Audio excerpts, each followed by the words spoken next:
Hi, my name is Ashley and I'm a mom of two little girls. I have a 4-year-old named Kylie and I also have a 2-year-old named Mia.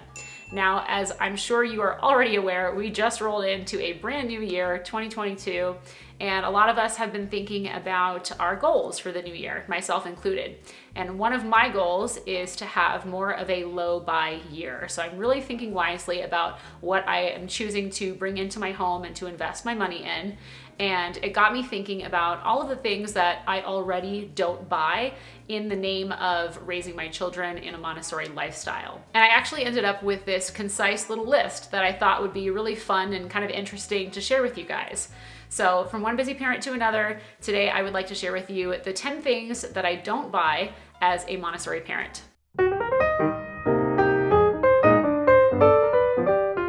Now, I am a huge believer in the fact that there is no 100% single right way to implement Montessori at home with our children. We all have to do what we can with the things that we have under our own personal circumstances and just kind of adapt it to our lifestyle. And I think that that's the best way to do it. So with that said, the list that I'm about to share with you is my personal list. There may be some things on this list that maybe plenty of Montessori families out there, maybe watching this video, are like, hey, I buy those things. And I don't think, I'm not judging, it doesn't make anyone less Montessori if they do happen to buy those things. These are just things that I specifically have chosen not to bring into my home and would not if I had more children in the future, because some of the items are baby related. But they're just things that I personally don't choose for my own family because of our Montessori background. But again, everybody does things differently. I totally respect that, but I just thought it would be fun to share with you my list and see if any of it resonates with you guys. But I will openly admit to you that there are at least a couple of things on this list that I have owned at least one or two of at some point in the past, either because we already had it in our home before we learned about Montessori and then eventually we let go of it, or because it was gifted to us by a very well-intentioned family member or a friend. And it happens. It's not really a huge deal. But at this point in my life, I definitely would not intentionally go out and spend my money on any of these items. And I will share with you the reasons why as we go through the list. So let's go ahead and dive in with what is probably the most well-known item on a list like this. And it is number 1, battery-operated, flashy plastic toys. So when I'm shopping for toys and learning materials for my girls, I'm typically looking for things that I know are higher quality, that are going to last a much longer period of time. And so I'm typically looking at things made of natural materials, like wood, metal, and cotton, and silk, and maybe some glass or ceramic for some of the practical life materials. But things that are made of real, actual, lovely to look at and hold materials that my children are going to find just as inviting as I do. And so that's really my focus. But I'm also looking for things that are more passive in nature. The idea is that the more passive the toy is, the more active the child has to be in order to make that toy or activity do something. They have to actually use their own creativity and imagination and even problem solve to make something happen. And so I really tend to shy away from things that claim that they will entertain my child or teach my child. I want things that they are going to be able to use on their own, that they can do their own teaching and learning at their own pace and not to expect to sit there and be entertained. So if it's got flashing lights or sounds or buttons of any kind, if it requires a battery, generally speaking, it's a no-go for our house. Now, the second item on my list that I do not buy as a Montessori parent is a baby crib. So in full disclosure, I actually owned a crib for my first daughter, and she did sleep in it up until she was about 8 or 9 months old. What happened was I didn't learn about Montessori until she was about 6 months old, and my husband was away on work travel in Australia when that happened, and he wasn't due to come home for like another 2 months after that. So I essentially waited until he got home to disassemble the crib. We went out to IKEA and actually bought what we turned into a floor bed for her, and then we just put the crib in storage, and she's been sleeping in a floor bed ever since, and it's been wonderful. So when I got pregnant with my second daughter and we were kind of figuring out the layout of her room and what we wanted to do in there, I knew right away that we were not going to be using a crib and that I wanted to just go with the floor bed from as early as possible. So she was in a bassinet in our room up until about 3 or 4 months for her naps and at nighttime. And then around the time that she basically outgrew the bassinet is when we transferred her to a floor bed in her room. And that is the only place that she has ever slept. So I don't even think she knows what a crib is, to be honest. So yeah, I would absolutely recommend a floor bed. That's like one of my favorite investments that we have made as a Montessori parent. And I think they're fantastic. Now, if you've never heard of the reasons for using a floor bed versus a crib, like this is your first time hearing about it ever, I have a couple of videos about floor beds that will answer all of your questions that I will link in the description box down below, and hopefully you'll find that helpful. So the third thing on my list, and this may feel kind of random to you because I don't have these items in any particular order, but the third thing on my list that I don't buy as a Montessori parent are coloring books. So from a Montessori perspective, in order to really nurture true creativity, we aim to encourage our children to express themselves, to express their understanding, their perception of the world in whatever manner they please, without any outside influence or pressure of any kind. And so by providing our children with coloring books and, like these arts and crafts kits that have exactly one particular product and it's supposed to look a certain way, by giving our children those kinds of creativity materials, we're really limiting their creativity if you think about it, because these are things that have been predetermined by an adult. This is some adult's idea of what a dinosaur should look like, and it's not something that our children have come up with on their own. They're just filling in the lines, or they're just following the directions to get the same exact identical product that they see on the front of the box. And so I really try as much as possible to not provide those kinds of art materials in our home.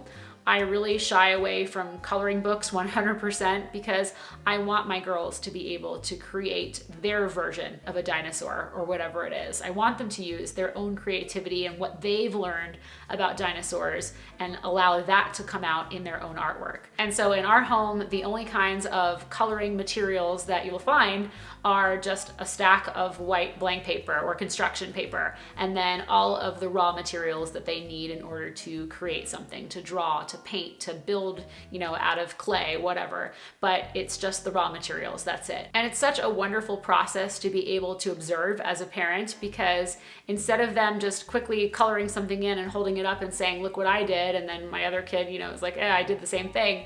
Instead, they have two entirely different projects that they have come up with 100% on their own, that they have true pride and accomplishment in.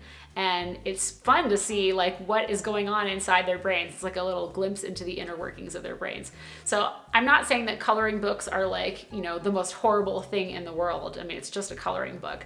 But at least until they're older, I think that I much prefer just providing them with the plain paper and the raw materials and just letting them have at it. So number 4 on my list are baby holding devices. If you're not sure what I'm talking about, just think all of the contraptions that we have invented, that the express purpose of it is to stick your baby in it and know that they won't go anywhere. So things like swings and bouncers and walkers and exercisers and jumperoos and floor seats and bumbo seats and high chairs and the little doorway jumper things, the jumperoo, the baby lounger pillow things. There's so many, I can't even think of all of them right now, but I think you guys get the idea. And keeping in mind that all of these things were created for you to place your baby for a short amount of time so that they can have something to do, or they have a safe place to be while you run to the restroom, whatever.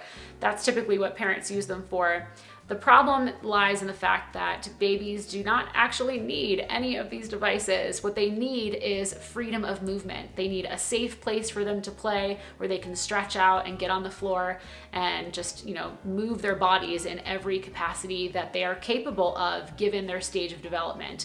They do not want to be immobilized. Even though babies do tend to appear as if they are enjoying being in these devices and maybe will even fall asleep and take a nap in some of them, they're not ideal for your baby's natural gross motor development. I have an entire video dedicated to the freedom of movement and the why behind it and how to make it happen. So if you're interested in learning more about it, I'll put a link to that down below. But let's just suffice it to say that We do not have any baby holding devices in our home. Granted, I don't have a baby anymore, but if I did, I still would not have any of these things. My only caveats to this list are things that you need for safety, like a car seat, for example. You can't take your baby from point A to point B in a car without strapping them into a car seat so that they're safe. And also things that maybe you use on occasion, especially if you're using them to travel with your baby outdoors or, just to travel in general. So things like a baby carrier, those are really convenient to have, and also a stroller. But again, it's not the items themselves that are evil, it's just the overuse of these devices that becomes the detriment. So in our home, baby holding devices were really something we just did not own, and I would not ever feel a need to purchase. In my opinion, the best place for an infant when they're ready for playtime is a blanket or a cozy spot somewhere on the floor where they can stretch out. Number 5 on my list of things I don't buy as a Montessori parent are sippy cups. So many parents just assume that a sippy cup is the natural transition between your baby nursing or bottle feeding to eventually drinking out of a regular open cup, but not so. In the Montessori approach, we allow our babies to start drinking from a very small open glass from the time that they start solid foods at 6 months. Now, granted, they need a lot of help in the beginning, some guidance in learning how to pick up the cup and hold it, bring it to their lips and take sips out of it. And it's a process, it's gradual. But by the time a baby is, let's say, I think 9 or 10 months old, they are actually capable, if they've had the practice up to that point, of picking up a small, baby-sized, what amounts to a shot glass, but a small baby-sized glass. They can pick it up, take a sip, and put it back down all on their own. I have witnessed it with both of my children, and it's wonderful. So sippy cups are not a necessity, not something that I would ever think anyone needs to buy. Obviously, again, if you use them, I don't think it's the most horrible thing in the world, but just know that they're not actually necessary. Your baby is capable of learning how to drink from an open cup from as early as they begin drinking water. Number 6 on my list are toys and books that promote violence. So a huge component of Montessori philosophy is peace education. Dr. Montessori wholeheartedly believed that the best means to eventually changing the future of mankind for the better, maybe even finding global peace, was through our children. So along with that, and in accordance with my own personal beliefs, even without Montessori, I purposefully do not allow my children to be exposed to toys or books that overtly promote violence, especially gun violence. That's a really big one that gets under my skin. So often I see children, even in my own neighborhood, running around with pretend guns, like Nerf guns, which, are harmless. They're not really going to hurt anybody. But what message are we sending our children that it's okay to shoot at another human being, whether or not it is actually hurting them?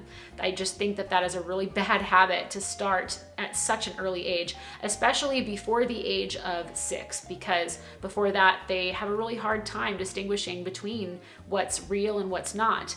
And so if we're allowing them to read about, characters in books, or if they're watching TV at all, to watch TV shows that have violence, that show people killing each other, or, somebody jumping off of something really high and, only getting minorly injured, or maybe they're just dying and it's not a big deal. We're really desensitizing our children to what in reality is a pretty severe situation that could be life or death. And I don't want our girls to feel like that's okay because they've seen it for as long as they can remember and nobody really seems to bat an eye at it.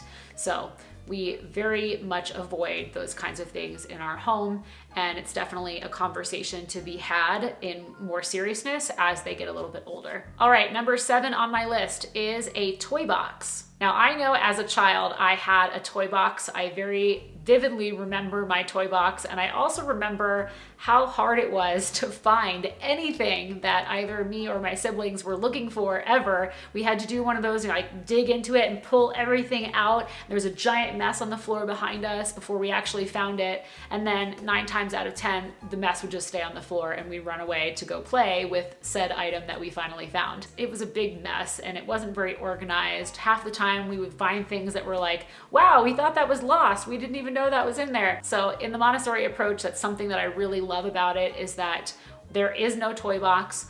All of your children's toys and learning materials are displayed in a very beautiful, simple, inviting way on low shelving that they have access to.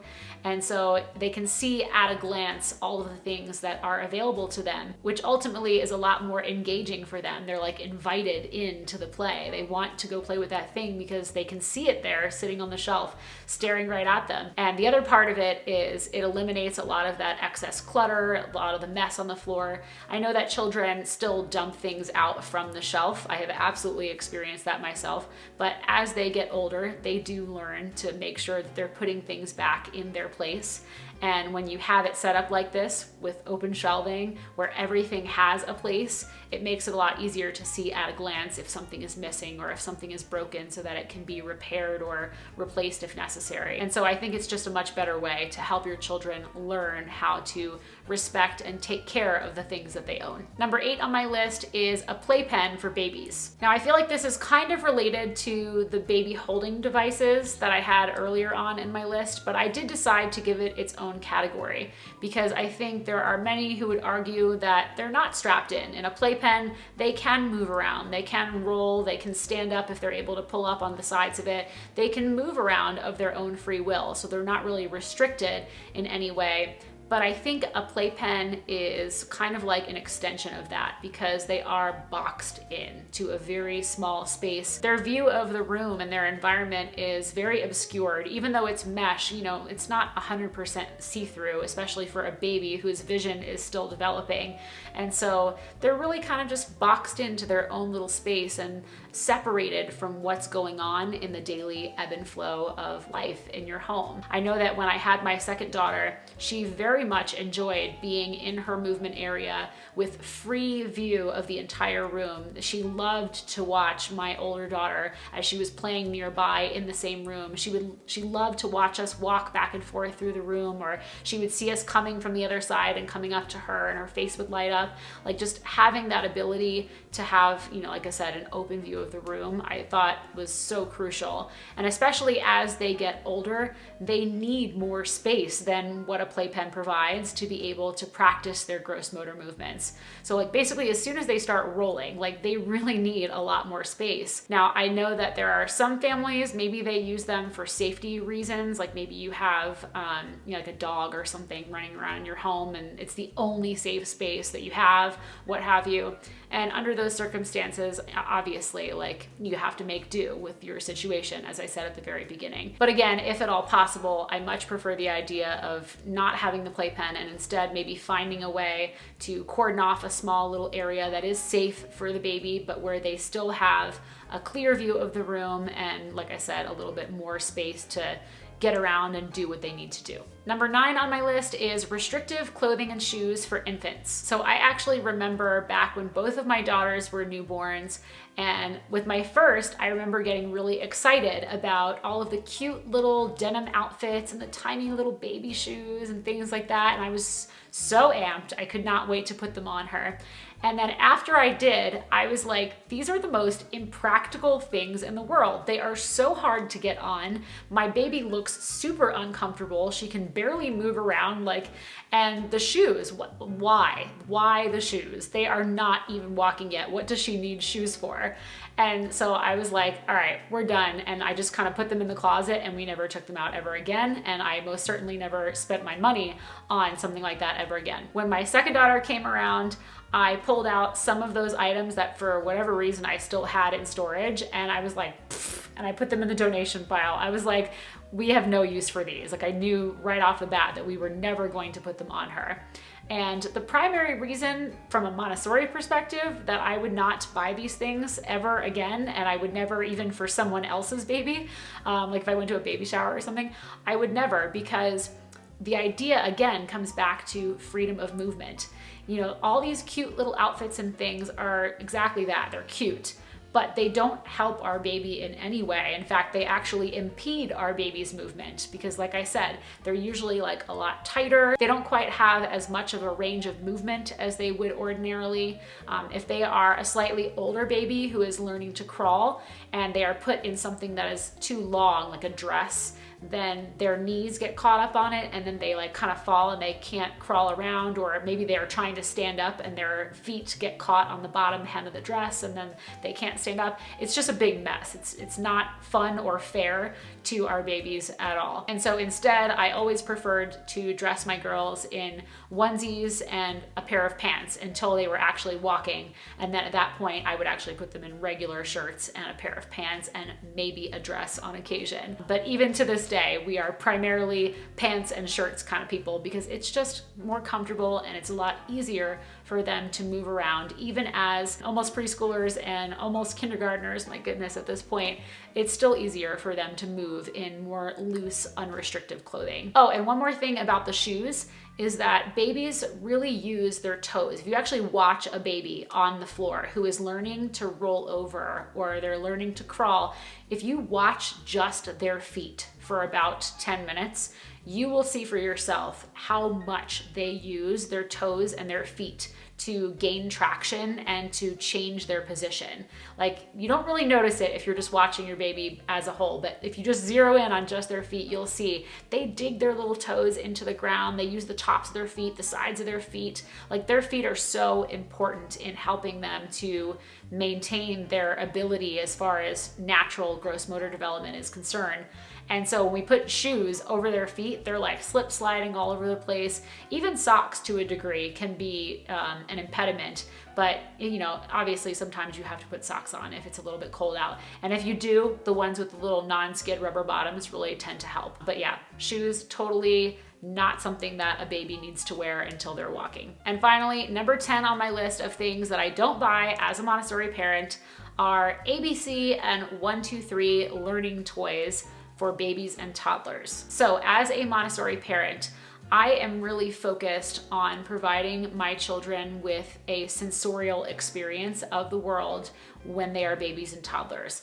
I want them to learn using all of their senses about everything that they possibly can, what things sound like and look like and feel like and taste like and smell like, literally all of their senses. And at this stage, they don't need to learn the alphabet or how to count from 1 to 10. Like, that's not even necessary. Not to mention, they're not interested in that at all. Why? Because they're not developmentally ready for that yet. That kind of learning does not naturally begin until they are closer to 3 years old. And for some kids, it may not happen until they're well into their preschool years. But for some reason, the market is just saturated with toys that proclaim to teach your baby how to, learn sight words or how to count from 1 to 10. And you'll find ABCs and 1, 2, 3s plastered all over all of these, toys that people are buying for their children. And they're like, yeah, I'm getting my baby an early start, which is a really good intention. Do not get me wrong. I think that it comes from a wonderful place on the parents' part or on the gift giver's part. But I mean, let's be real. Babies and toddlers are not gonna start reciting the alphabet and adding and subtracting. Like, that's just not going to happen. And so it doesn't need to be in their environment. Instead, I really just tried to focus when my girls were babies and toddlers, like I said, on just giving them as much sensorial experience of the world as they craved and just, letting them do their thing basically as babies and toddlers without forcing that on them. And then once my older daughter, because she's the only one so far that has shown an interest, once she started showing an interest in letters and numbers, that is when we started, bringing out some of our learning materials and getting some practice with that at home. My older toddler / almost a preschooler, she's almost 3 at this point, she has not yet shown an interest in any of those things, and I'm not pushing it. I'm just waiting for her to begin to express to me that she wants to learn about these things, and then we'll introduce them. But at this point, like I said, for her, it's still all about the senses for her, and I'm good with that. Okay, friends, so that is my list of 10 things that I do not buy as a Montessori parent. Again, my personal list, so it may not look exactly the same for every Montessori family out there, and that's okay. But I am interested in hearing how my list resonated with you guys, so feel free to share your thoughts on that in the comments down below. If you are interested in learning more about Montessori at home or positive discipline parenting, I offer a couple of e-courses that walk you through it step by step. I also just wrote my very first book called The Montessori Home: Create a Space for Your Child to Thrive. I will link all of that in the description box down below in case you're interested in checking it out. And just in case you're new to my channel, I also wanted to let you know that this video is part of a much larger series on this YouTube channel called Montessori at Home, surprise, surprise, which is aimed at providing practical tips and advice for busy parents like you and I for implementing Montessori at home with our children. So if that sounds like something that you're interested in watching more of, then you may consider subscribing to my channel. This way you don't miss a new video.